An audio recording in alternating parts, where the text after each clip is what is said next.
إزاي أحسن علاقتي بربنا؟ سؤال كتير مننا بيسأله لنفسه، ولكن للأسف مش بنلاقي له إجابة.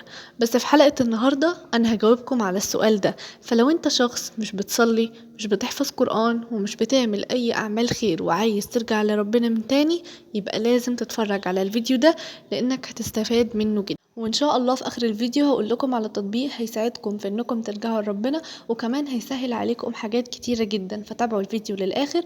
ولكن قبل ما نبدأ بقى فيديو النهاردة، ما تنسوش اللايك والشير، ولو دي أول مرة تشوفوني ما تنسوش تعملوا سبسكرايب للقناة وتفعلوا زر الجرس علشان يوصلكم كل فيديو بنزله. ودلوقتي يلا نبدأ. هنبدأ بأول وأهم حاجة وهي الصلاة. لو انت إنسان مش بتصلي أصلا، أو مثلا بتتكاسل في الصلاة، أو بتأخرها عن موعدها، يعني مش بتصلي كل صلاة في ميعادها، ازاي تقدر تتخلص من المشكلة دي؟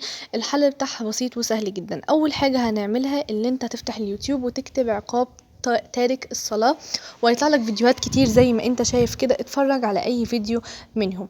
اول ما انت تسمع الشيخ بيتكلم عن العقاب اللي بينتظر تارك الصلاة، او مثلا اللي بيأخر الصلاة، انت من ساعتها انت من جواك هتخاف انك تتأخر عن الصلاة او انك ما تصليش، فده بالتالي هيكون دافع ليك انك تنتظم في الصلاة وانك تصلي كل فرض في ميعاد. يعني انا قصدي انك تحاول تخوف نفسك من انك تسيب الصلاة او تتأخر عن الصلاة، فبالتالي الخوف ده هيتحول لدافع انك تصلي وتواظب على الصلاة. تاني حاجة هنتفرج على فيديو بقى لأثر الصلاة على الإنسان في الدنيا والآخرة. هنتكلم بقى عن الحاجات الحلوة اللي هتحصل لنا لو صلينا.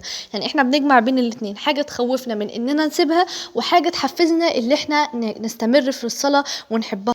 انتوا طبعا اكتبوا على يوتيوب او على جوجل اثر الصلاة على الانسان، وهيطلع لكم فيديوهات كتير. اتفرجوا على الفيديو اللي انتوا عايزينه. طبعا الصلاة ليها اثر كبير قوي على كل انسان.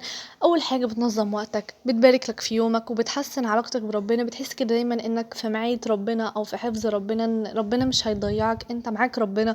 فبتديك كده سكينة، بتديك هدوء، بتحافظ على صحة جسدك. انت بين الركوع والسجود والحاجات دي بتحس ان جسمك كده فاكك، وانك نشيط، وانك عندك طاقة، وانك من جواك عندك سلام داخلي وهدوء نفسي كده، مش بيجي غير بالصلاة. فعشان كده طبقوا الحاجات دي وان شاء الله تنتظموا على صلاتكم.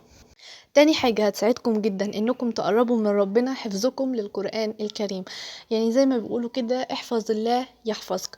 انت يعني حاولوا يا جماعة تحفظوا على الأقل يعني نص صفحة من القرآن الكريم كل يوم. لو حفظتوا نص صفحة يوميا، هتلاقوا ان اخر الشهر حفظتوا سورة، بعد سنة حفظتوا 5 6 صور.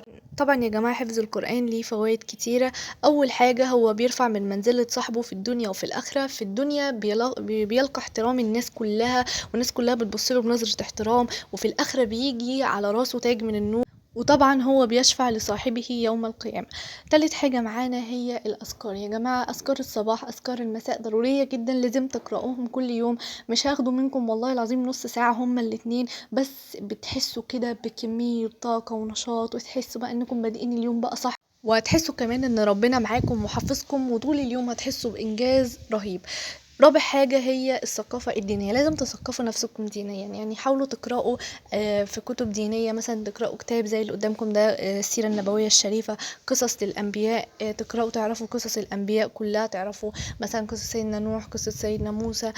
كمان ومن الحاجات الضرورية اللي لازم تعرفوها مثلا هي علامات وأشراط الساعة الصغرى والكبرى. يعني تثقفوا نفسكم دينيا، تقرأوا كتب دينية كتير، بحيث انكم مثلا تبقوا انتوا عارفين دينكم. يعني لو انتوا مش عارفين دينكم، فانتوا مش مثقفين ومش عارفين عنه اي حاجه. تعرفوا ايه هو الحلال، ايه هو الحرام.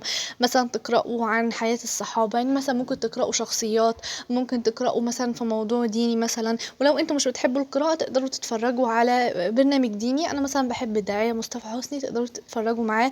البرنامج بتاعه حلو جدا، وطريقه شرحه جميله قوي. بيجي على التلفزيون وبيجي على اليوتيوب، ممكن تحضروه على يوتيوب او على التلفزيون. مش شرط برنامج الداعية مصطفى حسني، اي شيخ انتوا بتحبوه، اي داعية انتوا بتحبوه، اسمعوا معاه.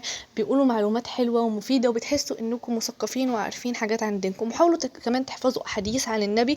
الموضوع ده بيفرق جدا، ويعني بتحسوا كده انكم انتوا عارفين، احنا عارفين خلاص حاجات كتيرة قوي عندنا، نقدر نتناقش مع اي حد في اي موضوع. يبقى احنا خلاص ملمين بكل جوانب الموضوع اللي احنا هنتناقش فيه.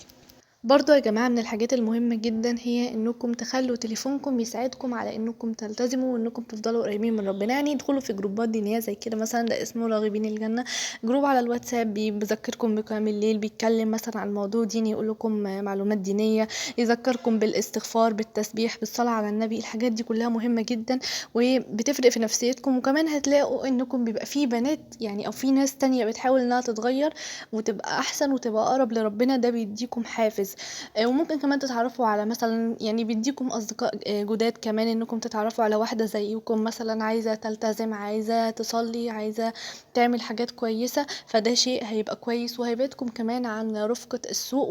وكمان هتبطلوا تقضوا وقت على السوشيال ميديا في حاجات تافهة. دلوقتي بقى هقول لكم على افضل تطبيق صراحة بيساعدني في الحاجات الدينية دي. تطبيق اسمه انا مسلم. التطبيق ده عليه القرآن، عليه الاذكار، عليه التسبيح، عليه زي كده يعني مثلا حاجة زي منتدى كده بنكتب فيها كلنا، الناس كلها تقدر تكتب بوستز وتسأل اسئلة دينية والناس ترد عليها. زي ما انتم شايفين القرآن الكريم هنا كله مكتوب، تقدروا تقرأوا، تقدروا تسمعوا من الشيخ اللي انتوا عايزينه. فده شيء حلو جدا لو انتوا مثلا في المواصلات وكده، بيبقى الحاجات دي حلوة انكم تقرأوا منها. وكمان بيديكم اخر صورة انتوا قارئينها. عندك كمان الاذكار، عندك اذكار الصباح، عندك اذكار المساء، اذكار قبل النوم، تقرأوها، تقدروا تفتحوها كلها وتقرأوها. واحلى حاجة فيه ان هو من غير نت، فانتوا تقدروا تستخدموه في اي وقت وكمان في اي مكان. وكمان الحاجة الحلوة التانية اللي فيه ان هو مجاني 100%، يعني انتوا مش هتدفعوا ولا جنيه مقابل كل الخدمات الحلوة اللي بيقدمها التطبيق ده. كمان موجود فيه التسبيح. التسبيح يا جماعة حاجة مهمة جدا، لازم تواظبوا على التسبيح والاستغفار. يعني لولا ان كان من المسبحين للبث في بطنه الى يوم يبعثون.